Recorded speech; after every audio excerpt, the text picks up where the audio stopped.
오늘 우리에게 주시는 하나님의 말씀은 신명기 15장 말씀입니다. 신명기 15장 1절에서 15절까지의 말씀.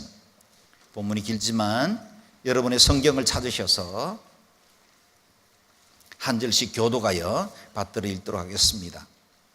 15장 1절 말씀에서 15절까지입니다.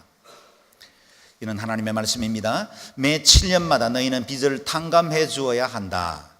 그 방법은 이렇다. 모든 채권자가 자기 동료 이스라엘 사람에게 구워준 빚을 탕감해 주고 그 동료 이스라엘 사람이나 형제에게 독촉하지 말라는 것이다.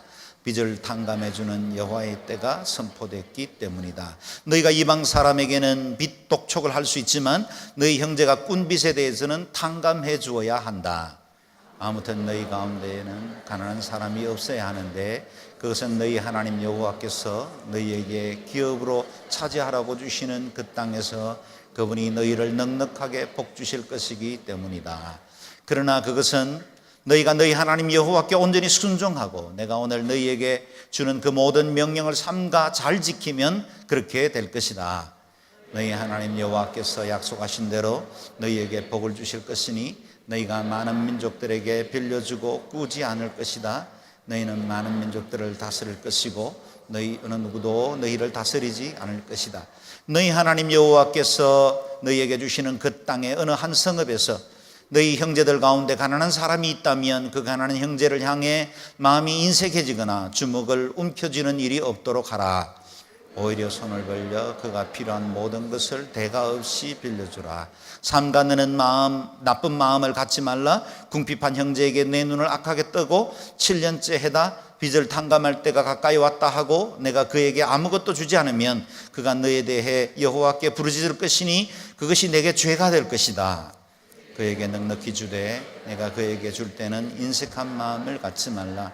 그러면 이 일로 인해 너희 하나님 여호와께서 너희가 하는 모든 일에 너희 손이 닿는 모든 일을 너희에게 복을 주실 것이다. 땅에는 항상 가난한 사람들이 있을 것이다. 내가 너희에게 명령한다. 너희 땅에 있는 너희 형제들 가운데 가난하고 궁핍한 사람들에게 손을 펴 도우라. 만약 남자나 여자나 할 것 없이 동료 히브리 사람이 내게 팔렸다면 너는 그가 6년 동안 섬기게 하고는 7년째 되는 해에는 놓아주어야 한다. 그리고 네가 그를 놓아줄 때는 빈손으로 보내지 마라. 내 양들이나 내 타작마당이나 내 포도주 털에 있는 것을 그에게 넉넉히 베풀어라. 너희 하나님 여호와께서 너희에게 복 주신 것처럼 그에게 주어라. 함께 읽습니다. 너희가 이집트에서 종이었고 너희 하나님 여호와께서 너희를 구해내셨음을 기억하라. 그러므로 내가 오늘 이것을 내게 명령하는 것이다. 아멘. 미국 월드비전 회장으로 섬기는 리처드 스턴트의 이야기를 들어본 분들이 있을 것입니다. 그는 레녹스라는 고급 식기 회사의 최고 경영자의 자리에 있었습니다. 그러다가 1998년 어느 날 한 통의 전화를 받습니다. 미국 월드비전 회장으로 와서 일해 달라는 것입니다. 연봉이나 대우로 보면 지금 섬기는 레녹스 CEO와 월드비전 NGO 단체이고 긍휼 자선단체의 회장 자리의 대우는 비교할 수도 없는 것이었습니다. 당시 그는 필라델피아에 대지만 6,000평이 넘는 대저택에 살면서 최고의 부를 누리고 살고 있었습니다. 그는 지역사회에서도 존경받고 교회에서는 신실한 성도로 자녀들에게도 믿음 교육을 시키기 위해서 애쓰는 좋은 부모님으로 그렇게 알려져 있었습니다. 스스로 최선을 다하는 크리스찬이라 자부하며 살고 있었습니다. 처음에는 그런 요청을 강력히 거절했습니다. 그러나 점차 묵상하는 중에 자신이 믿고 있는 복음이 구멍나 있다는 사실을 깨닫고는 월드비전의 요청을 수락하고 월드비전을 위해서 일하기 시작했습니다. 그런데 그는 강연할 때 자주 이리저리 찢겨져 너덜너덜한 성경책 한 권을 보여주면서 내가 이전에는 이런 성경을 믿고 있었다라는 예화를 자주 듭니다. 그의 책 구멍난 복음의 일부분을 읽어보겠습니다. 성경에서 가난, 부, 정의, 의갑을 다루는 대목과 구절마다 밑줄을 치고 가위로 그 구절들을 성경에서 잘라냈다. 그 결과 너덜너덜해진 채로 간신히 붙어있는 책이 남았다. 그 주제들은 모세 오경부터 시작해서 역사서, 시편과 잠언, 예언서를 지나 복음서, 사도행전, 서신서와 계시록에 이르기까지 성경의 중심에 자리 잡고 있었기 때문이다. 우리가 온전한 복음을 온 세상에 전하라는 하나님의 분명한 메시지를 외면했기에 우리의 복음에 구멍이 났다. 어쩌면 저와 여러분이 성경의 일부분, 내가 실천 가능하고 선호하는 말씀들은 받아들이면서 어떤 말씀들은 외면함으로 너덜너덜해진 채로 겨우 책의 모양을 유지하고 있는 그런 성경을 믿고 있는 건 아닌가, 구멍난 복음을 믿고 있는 건 아닌가를 돌아보게 합니다. 오늘 우리는 너무나 부담스러운 나머지 가위로 오려내고 싶은 유혹을 받을 만한 말씀을 묵상하게 되었습니다. 먼저 1절 말씀을 같이 읽겠습니다. 시작. 매 7년마다 너희는 빚을 탕감해 주어야 한다. 아멘. 문자 그대로 해석하면 이렇습니다. 어떤 사람이 내게 빚을 졌는데 7년이 되는 안식년이 되는 해에는 그가 내게 진 그 모든 빚을 다 탕감해 주어야 한다. 그 금액이 얼마이든지 간에 그 빚에 대해서 더 이상 묻지를 말아라 하는 겁니다. 채무를 가진 사람들에게는 정말 반가운 말씀이죠. 그러나 채권자라면 이 말씀은 정말 받아들이기 힘든 말씀일 수 있습니다. 그리고 개인이든 기업이든 채무 없이는 경제를 이어가기 힘들 만한 이런 자본주의 사회에서 요즘처럼 가계부채가 많은 이런 때에 이 말씀을 그대로 적용해도 괜찮은가 하는 의구심이 들기도 합니다. 특히 우리 교회 안에도 이런 재정으로 엮여있는 성도들이 있다는 사실을 저는 압니다. 좋은 마음으로 돈을 빌려주었습니다. 그런데 도리어 마음 어려워지고 관계마저 깨어져서 힘들어하는 분이 있다는 것도 저는 압니다. 그런 분들은 차라리 오늘 말씀에 귀를 막고 듣고 싶지 않은 그런 유혹도 느낄 겁니다. 그러나 우리의 생각으로 먼저 판단하기 전에 이 말씀에 담겨있는 하나님의 의도에 먼저 주목을 해보자는 것입니다. 먼저 여기 7년이라는 말에 주목해 볼 필요가 있습니다. 성경의 모든 숫자는 특별한 의미들을 담고 있는 걸 여러분 잘 아실 겁니다. 3은 하늘의 숫자입니다. 4는 땅의 숫자입니다. 이 둘을 더한 숫자 7을 완전 숫자라 부르기도 합니다. 천지 창조도 안식일을 포함해서 7일 주기로 이루어졌습니다. 그 숫자 7은 회복을 위한 숫자입니다. 제7일은 예배와 안식의 날입니다. 그리고 새해가 시작되어서 7째 달이 되는 때는 나팔절, 속죄일을 지키게 합니다. 오늘 본문의 말씀에 기록된 대로 7년째 되는 해는 안식년 또는 면제년이라고 부릅니다. 그 7년이 또 7번이 돌아가면 50년째 되는 해, 그것은 희년, 주빌리라고 부르죠. 노예는 풀려나고 빼앗긴 토지는 원주인이라고 돌아가는 기쁨의 해라, 그렇게 정해놓았습니다. 이 7년의 주기를 통해서 하나님은 회복과 자유를 선언하게 하십니다. 그 7번째 해 안식년을 여호와의 면제년이다, The Lord's Release라고 부릅니다. Release라는 단어가 의미하듯이 노임받게 하고 풀어주는 해입니다. 이 안식년은 사람을 위해서 정해주신 복이지만 동시에 자연과 동물에게도 주신 쉼의 날들입니다. 그 7번째 해에는 농사짓던 땅도 1년간 휴경함으로, 요즘 표현으로 말을 하면 땅의 지력을 회복하고 창조 질서에 주셨던 그 하나님, 창조주의 은혜를 천하 만물들이 다 누리도록 만들어 주신 것입니다. 그런 회복과 용서, 해방을 모든 피조 세계가 누리게 하는 것, 그것이 바로 7의 숫자에 담긴 안식의 의미입니다. 그래서 묶여있는 가운데 빚진 자로 부담 가지고 있는 사람들이 7년이 넘어도 여전히 똑같은 방법으로 고통을 겪지 않도록 하나님은 새로운 삶의 기회를 열어주시는 것입니다. 그 하나님의 자비가 드러난 해가 면제년인 안식년입니다. 그렇다면 어떻게 풀어줄까요? 2절 3절 말씀을 읽어보겠습니다. 시작. 그 방법은 이렇다. 모든 채권자가 자기 동료 이스라엘 사람에게 구워준 빚을 탕감해주고 그 동료 이스라엘 사람이나 형제에게 독촉하지 말라는 것이다. 빚을 탕감해주는 여호와의 때가 선포됐기 때문이다. 너희가 이방 사람에게는 빚 독촉을 할 수 있지만 너희 형제가 꾼 빚에 대해서는 탕감해 주어야 한다. 매 7년 면제년이 되면 채권자는 채무자에게 자유를 선언해 주어야 한다. 탕감해 주라 하십니다. 이것은 동족 이스라엘에게만 적용되고 이방인들에게는 적용되지 않는 법이었습니다. 오직 하나님의 백성된 이스라엘 백성들은 자유인으로 살아야 하기 때문에 혹 여러 어려운 문제 때문에 다른 사람들에게 눌려있고 그리고 묶여있는 존재라 할지라도 자유함을 선언해 주어야 한다. 회복의 날로 선언한 것입니다. 이를 통해서 이스라엘은 경제적인 면에서도 운명 공동체요, 또 하나님의 선택된 백성이라는 사실을 다시 확인해 주시는 것입니다. 물론 돈이나 물건을 구워준 사람 입장에서 보면 정말 억울한 일일 것입니다. 돈이 귀하지 않은 사람이 어디 있겠습니까? 나도 아껴 썼습니다. 내가 힘들어 땀 흘려 일해서 모은 재산이고, 때로는 자존심 버려가면서 내 사랑하는 사람들에게도 마음껏 베풀지 못하면서 유지했던 그 재산입니다.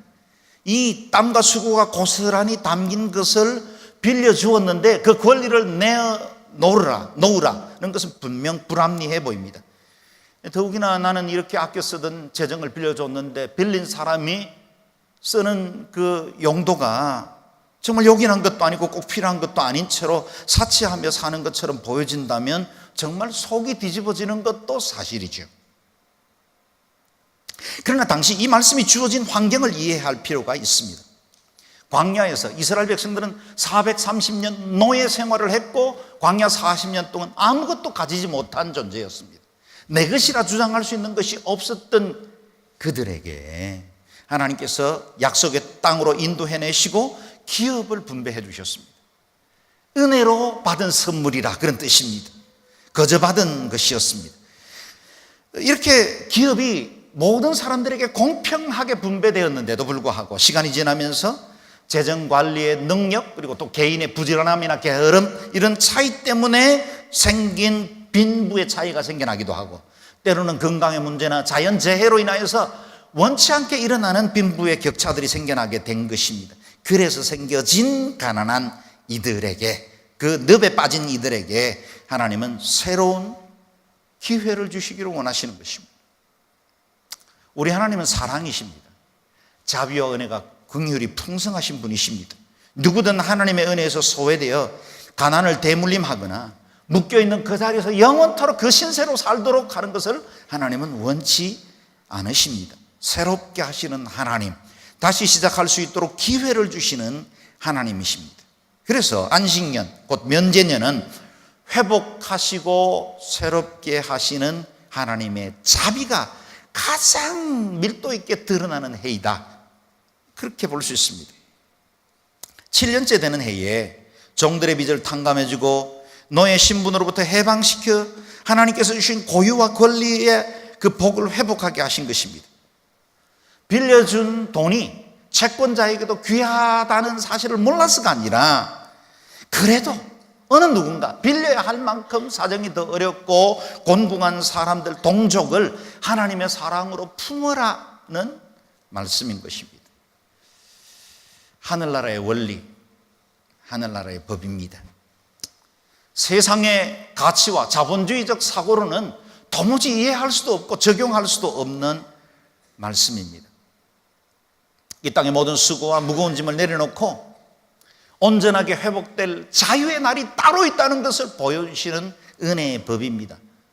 그래서 하나님은 성령님이 강력하게 역사하시던 초대교회 때 모든 성도들이 유무상통함으로, 자신의 것을 아무도 제 것이라 하지 않으므로 부한 자는 가난한 자들을 위해서 내어놓고 가난한 자도 역시 하나님의 은혜 분깃을 함께 누리는 성령의 시대를 허락하기도 하셨습니다.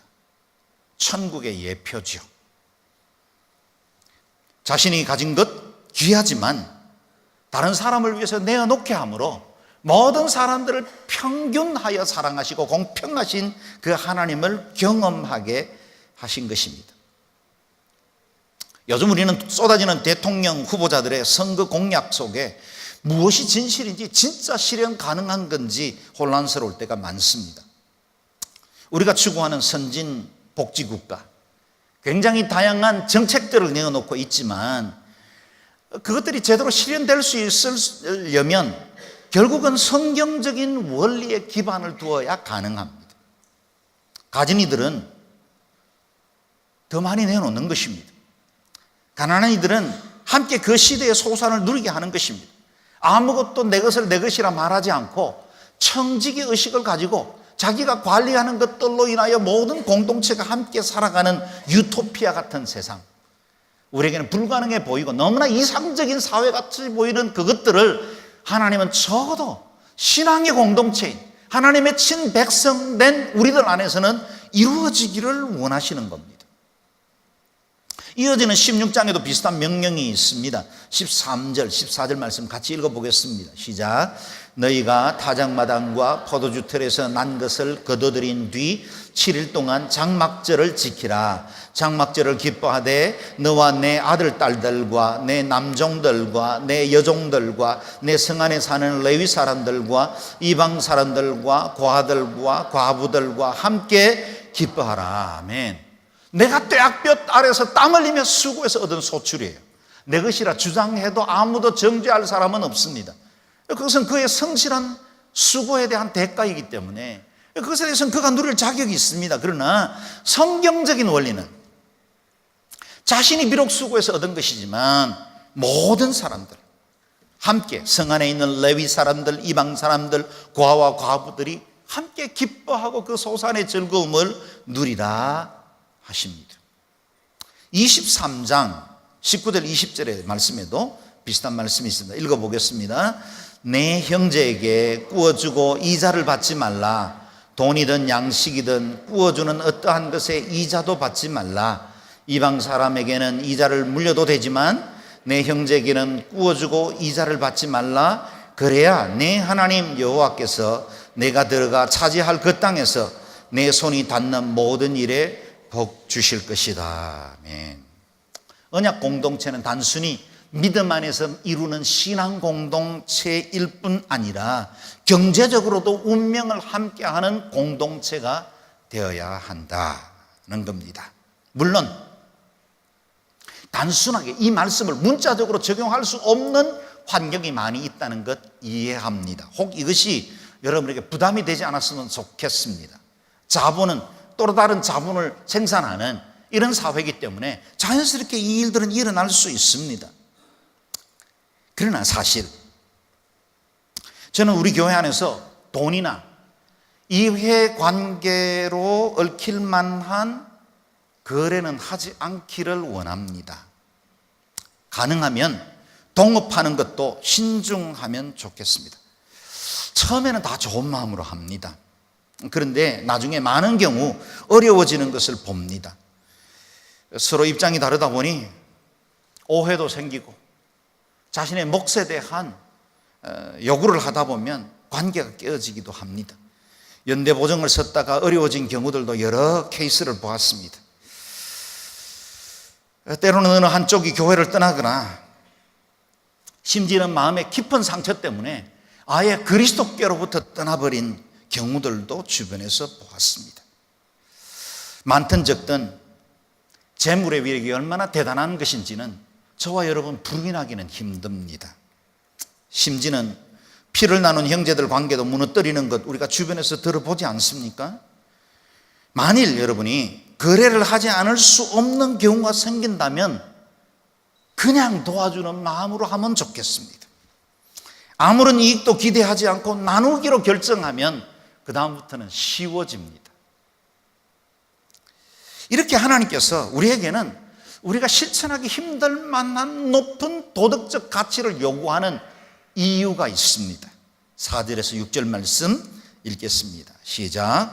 아무튼 너희 가운데는 가난한 사람이 없어야 하는데 그것은 너희 하나님 여호와께서 너희에게 기업으로 차지하라고 주시는 그 땅에서 그분이 너희를 넉넉하게 복 주실 것이기 때문이다. 그러나 그것은 너희가 너희 하나님 여호와께 온전히 순종하고 내가 오늘 너희에게 주는 모든 명령을 삼가 잘 지키면 그렇게 될 것이다.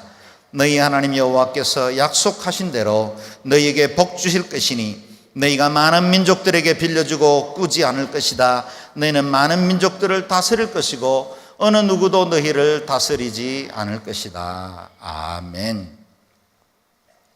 가난한 이들의 채무를 탕감하고 도와주라는 명령이 단순히 우리는 손해만 보고 억울하게 살라는 말씀이 아니라는 뜻입니다.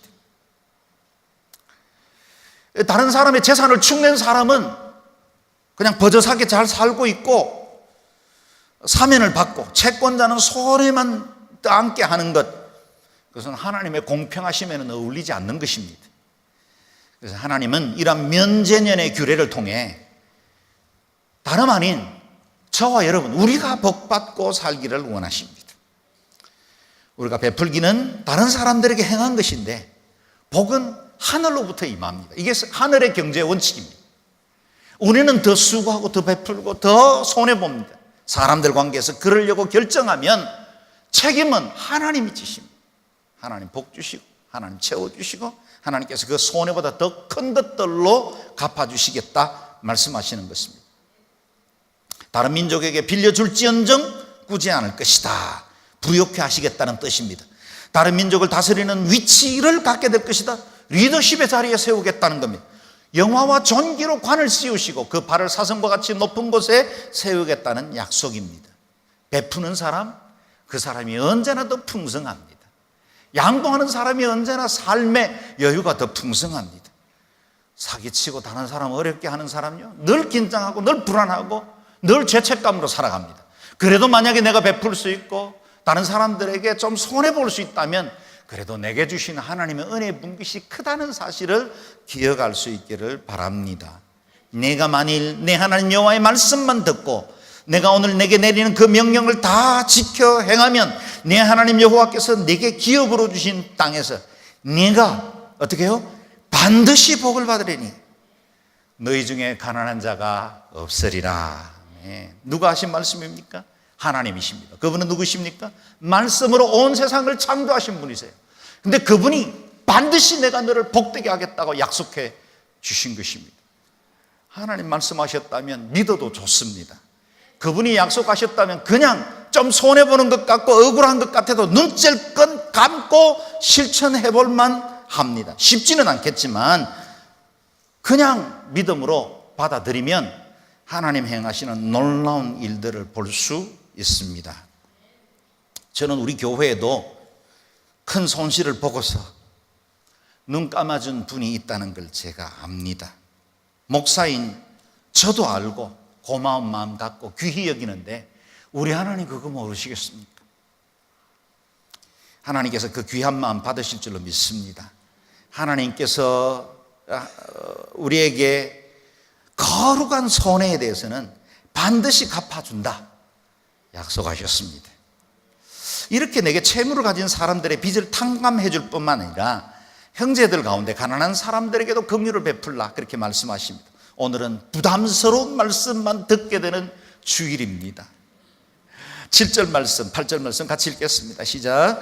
너희 하나님 여호와께서 너희에게 주시는 그 땅의 어느 한 성읍에서 너희 형제들 가운데 가난한 사람이 있다면 그 가난한 형제들을 향해 마음이 인색해지거나 주먹을 움켜쥐는 일이 없도록 하라. 오히려 손을 벌려 그가 필요한 모든 것을 대가 없이 빌려주라. 아멘. 저도 이런 설교를 준비할 때는 굉장히 마음의 부담이 큽니다. 부끄럽기도 합니다. 저도 온전하게 살지 못해서 죄스러운 마음으로 말씀을 묵상하고 준비했습니다. 혹이라도 우리 성도들 가운데 이런 일들로 인하여 마음 어려울까 염려하는 마음으로 말씀 준비했습니다. 그러나 여러분, 하나님의 말씀이지 않습니까? 제가 가감없이 전하려고 결심한 이상 이 본문 말씀을 있는 그대로 전하지 않을 수가 없습니다. 가난한 이들이 도움을 요청할 때는 어떻게 해야 합니까? 3가지. 첫 번째, 마음이 인색해지지 말라고 하십니다. 너그러워야 한다. 베풀어라 말씀하십니다. 두 번째는 주먹을 움켜쥐지 말라 하십니다. 왜 움켜집니까? 빼앗으려고 보통 움켜쥐죠. 내 것 안 놓치려고 움켜집니다. 주먹을 쥐고 싸워서라도 지키려고 할 때 움켜쥐는 거죠. 주님은 그 손 풀어라 하십니다. 세 번째, 오히려 손을 벌리라 하십니다. 베푸는 손, 넉넉한 손입니다. 마음을 붙들어주는 따뜻한 손입니다. 빌려줄 때는 대가 없이 주라. 이자를 받지 않고 빌려주는 것이라 합니다. 아예 원금까지 기대하지 말라 하십니다.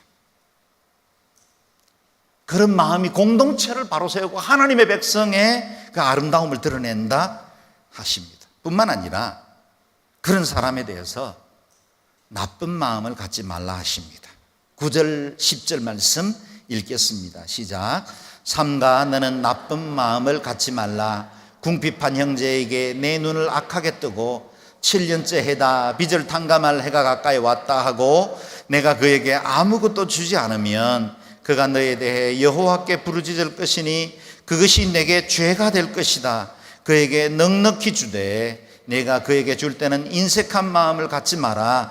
그러면 이 일로 인해 너희 하나님 여호와께서 너희가 하는 모든 일에 너희 손이 닿는 모든 일에 너희에게 복 주실 것이다. 아멘. 주님께서 복 주시겠다고 약속하신 그 전제를 너희가 이 말씀대로 살아라 그렇게 요구하십니다. 이런 경우도 있을 겁니다. 이제 곧 공동체의 안식년, 면제년이 가까웁니다. 이제 올 연말이 면제년이 시작되는 해입니다. 그런데 어느 누군가 돈을 빌려달라고 합니다. 못 받을 확률 너무 높죠. 빌려주면 안 되는 때입니다. 때일 것 뻔한 상황인데 우리 주님은 말씀하시기를 인색하게 움켜쥐지 말라고 하십니다. 무서운 말씀도 하시죠. 내가 그에게 아무것도 주지 않으면 그가 너에 대해 여호와께 부르짖을 것이니 그것이 내게 죄가 될 것이다. 오늘 본문 말씀을 통해서 우리가 깨닫는 건 뭡니까? 나와 너와의 관계가 아니라 우리가 어떤 사람을 대할 때 반드시 이것은 하나님과 우리의 관계라는 사실을 기억하라는 거예요. 베풀어도 하나님이 보상해 주십니다. 그거를 억울하게 할 때 하나님이 징계하실 수 있다는 것입니다. 그래서 언제나 하나님 앞에 코람데오로 살아라. 분명 세상의 방식과는 결코 맞지 않는 명령입니다. 우리 하나님은 우리에게 세상과는 다른 반대 정신으로 살라고 하십니다. 세상이 다 움켜질 때 너희는 그 손을 펴라 말씀하십니다. 속옷을 달라는데 겉옷까지 내어주는 삶입니다. 오리를 가자고 강건하는데 심리까지 기꺼이 걸어가주는 그런 삶을 살라고 하십니다. 예수 바보, 행전, 예수님처럼 바보같이 살아가는 삶을 우리에게 요구하십니다. 11절 말씀이 가난한 자들에 대한 명령을 요약한 말씀입니다. 읽겠습니다. 땅에는 항상 가난한 사람들이 있을 것이다. 내가 너희에게 명령한다. 너희 땅에 있는 너희 형제들 가운데 가난하고 궁핍한 사람들에게 손을 펴 도우라. 뿐만 아니라 가난 때문에 종이 되었던 사람들에게도 자유를 주라 말씀하십니다. 12절에서 15절 말씀 읽죠. 만약 남자나 여자가 할 것 없이 동료 히브리 사람이 내게 팔렸다면 너는 그가 6년 동안 섬기게 하고는 7년째 되는 해에는 놓아주어야 한다. 그리고 내가 그를 놓아줄 때는 빈손으로 보내지 말라. 내 양들이나 내 타작마당이나 내 포도주 틀에 있는 것을 그에게 넉넉히 베푸르라. 너희 하나님 여호와께서 너희에게 복 주신 것처럼 그에게 주어라. 너희가 이집트에서 종이었고 너희 하나님 여호와께서 너희를 구해내셨음을 기억하라.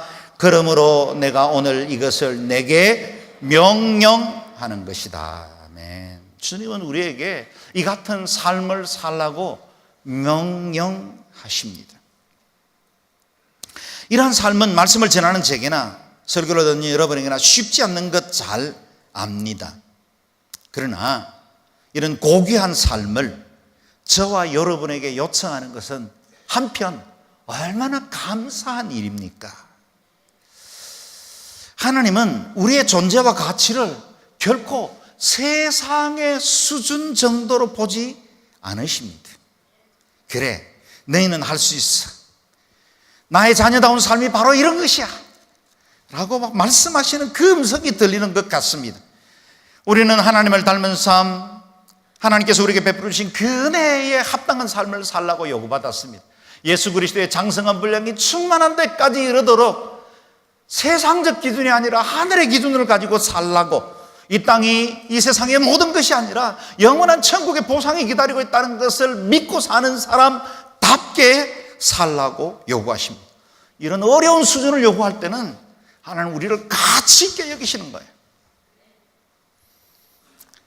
사도 바울은 갈라디아서 성도들에게 요청합니다. 같이 읽어볼까요? 시작. 그러므로 우리는 기회 있는 대로 모든 이에게 착한 일을 하되 더욱 믿음의 가정들에게 할지니라. 아멘. 우리 예수님은 또 말씀하시죠. 읽어봅니다. 너희가 여기 내 형제 중에 지극히 작은 자 하나에게 한 것이 곧 내게 한 것이니라. 아멘. 가난한 이들에게, 우리 믿음의 형제 자매들에게 베푼 그 모든 것은 주님을 위한 헌신이라 그렇게 여겨 주십니다. 우리가 이전에 죄와 사망의 종된 자로 있었습니다. 그 하나님 우리를 해방시켜 주셨습니다. 그리고 이제는 하나님이 우리에게 긍휼과 자비를 베풀어 주신 것처럼 우리도 그 긍휼과 자비로 우리의 믿음의 식구들을 대하라고 요구하십니다. 우리는 하나님의 성품을 대표하는 사람으로 세워졌습니다. 하나님은 우리를 통해 하나님의 자비와 인자를 세상에 보여주시기를 원하십니다. 거룩하고 고상한 삶의 메신저로 세워주셨습니다. 그래서 우리를 불러 모든 나라와 민족 가운데 제사장의 백성으로 삼아주시고 그리스도의 사랑과 성품을 드러낼 그리스도의 편지요, 향기요, 대사로 쓰임받기를 원하십니다. 2절 말씀에 빚을 탕감해주는 여호와의 때가 선포되었다고 말씀하고 있습니다. 여호와의 때가 선포되어졌어요. 혹 여러분 마음에 어렵게 하고 또 여러분이 용서하기 힘들어하는 그런 사람은 없습니까? 혹시 내가 묻고 있는 형제나 자매들 있지는 않습니까? 누구로 인해 부자유하십니까? 오늘 말씀 그대로 빚을 탕감해주는 여호와의 때가 선포되었습니다. 여러분이 노임받게 해주시기를 바랍니다. 우리가 그 사랑 드러내야 합니다.